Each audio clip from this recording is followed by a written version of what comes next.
বাংলাদেশে যত আইন করা হয় সকল আইন হচ্ছে বাংলাদেশের গরিব লোকদের জন্য আর হচ্ছে প্রবাসীদের জন্য। তো এই কথাটা কেন বললাম জানেন? যে বেশ কিছুদিন যাবৎ সোশ্যাল মিডিয়ায় ভাইরাল হচ্ছে যে বাংলাদেশের এয়ারপোর্টে হযরত শাহজালাল আন্তর্জাতিক বিমানবন্দরে এক নতুন দরবেশ বাবার আগমন ঘটেছে। তো এই ভিডিওটি কিন্তু ব্যাপক সাড়া দিয়েছে। তো ওই দরবেশ বাবা দেখলাম প্রবাসীদের লাগেজ কেটে চেক করতেছে যে কে কয়টা মোবাইল আনছে। আবার আরেক ভিডিওতে দেখলাম যে এক প্রবাসী ভাই তার মার জন্য অথবা তার ফ্যামিলির জন্য খাবার নিয়েছিল, সে খাবার পাওয়া মাত্রই খাওয়া শুরু করছে। আসলেও দেখেন, এই যে আপনারা আইনটা করছেন যে একটা প্রবাসী দুইটার বেশি মোবাইল নিতে পারবে না, কেন ভাই আপনার এই আইনটা কেন করছেন? একটা প্রবাসী কি আপনার বাফের টাকায় মোবাইল কিনছে? সেই প্রবাসী কি কিস্তি দিয়েছেন যে কিস্তি দিতে পারতেছে না, বা দেশের মোবাইল কেন দুইটা নিয়ে আসবে, সেই জন্য আপনি কি আইন করছেন?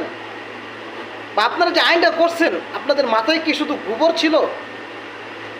এক একটা প্রবাসীর পরিবার, যার পরিবার ছোট তার দুইটা মোবাইল নিলেই হচ্ছে, যার পরিবার বড়, যার ফ্যামিলি বড়, ওই বড় ফ্যামিলি থেকে একজন মাত্র প্রবাসী, আপনারাই বলুন, সে যদি দুইটা মোবাইল নিয়ে যায় সে দুইটা মোবাইল কাকে দিবে?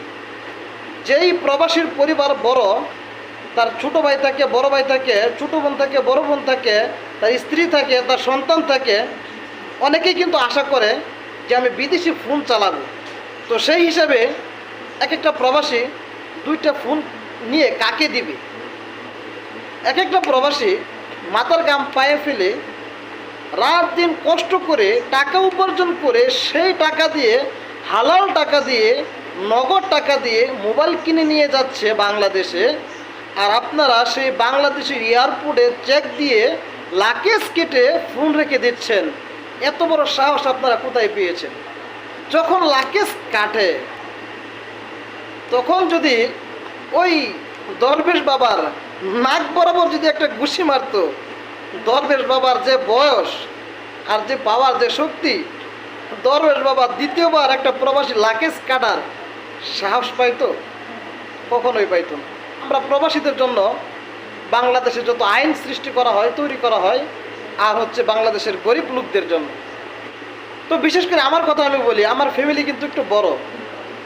আমার পরিবারে ছোটো ভাই আছে, বড় ভাই আছে, ছোটো বোন আছে, বড় বোন আছে, মা আছে, বাপ আছে, স্ত্রী আছে, সন্তান আছে। তা আমার কি যদি প্রবাস থেকে দুইটা মোবাইল নেই তাহলে কি হবে? আমি নিজে একটা ফোন চালাইতেছি, সেই ফোনটা হচ্ছে পুরান। যখন দেশে যাইব তখন অবশ্যই একটা নতুন ফোন কিনতে হবে। তো আমার একটা ফোন থাকবে, আমার পুরান আগের একটা, কয়টা হবে? দুইটা তো এমনি হয়ে যাচ্ছে।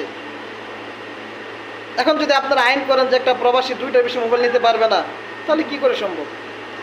অথবা আমার কথা বাদ দিলাম, পুরান মোবাইল বাদ দিলাম, নতুন মোবাইলই ধরলাম, তো আমার নিজের একটা নতুন থাকবে, আমার স্ত্রীর জন্য একটা, অথবা আমার ছোটো ভাই বড় ভাই যারা আছে তাদের জন্য দুইটা, তারপরে মোবাইল হয়ে যাচ্ছে 5টা। তো আপনারা এই প্রবাসীর জন্য এই নিয়মটা কেন করবেন? এই আইনটা কেন ফাঁস করবেন? প্রবাসীদের নিজের টাকায় মোবাইল নিয়ে যাবে, মোবাইল নেবে আনলিমিটেড, এটা কোনো হিসাব থাকবে না। বাস আপনারা চেক দিবেন সেই মোবাইলটা বৈধ নাকি অবৈধ।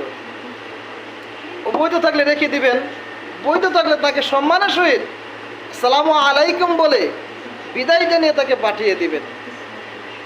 প্রবাসীদের টাকা খাইতে ভালো লাগে? প্রবাসীরা যখন ব্যাংকে টাকা পাঠায় তখন আপনাদের ডলার আপ ডাউন করে, ডলার বাড়ে, আপনাদের সম্মান বাড়ে, তাই না? সেটা আপনাদের খাইতে খুব ভালো লাগে। প্রবাসীরা ব্যাংকে টাকা পাঠাইলে বাংলাদেশের অর্থনৈতিক চাকা ঘুরে, সেটা আপনাদের কাছে ভালো লাগে। কিন্তু প্রবাসীরা দুইটার বেশি মোবাইল নিতে পারবে না। এই দরবেশ বাবার নাক বরাবর যদি একটা ঘুষি দেওয়া যেত, আমার মনে হয় না এই দরবেশ বাবা দ্বিতীয়বার আরেকজন প্রবাসীর লাগেজ কাটার সাহস পাইত। তো দরবেশ বাবা যদি আসলেও অবৈধ মোবাইল জব্দ করেন সেটার জন্য সেলুট। আর দরবেশ বাবা যদি আসলেও আমার মতো আপনার মতো নর্মাল প্রবাসীর হালাল টাকার মোবাইল যদি আটক করে, তাহলে আশা করি এই দরবেশ বাবার নাক বরাবর একজন ঘুষি মারার জন্য প্রবাসী তৈরি হোক। সকলে দোয়া করবেন, সুস্থ থাকবেন। খুদা হাফেজ।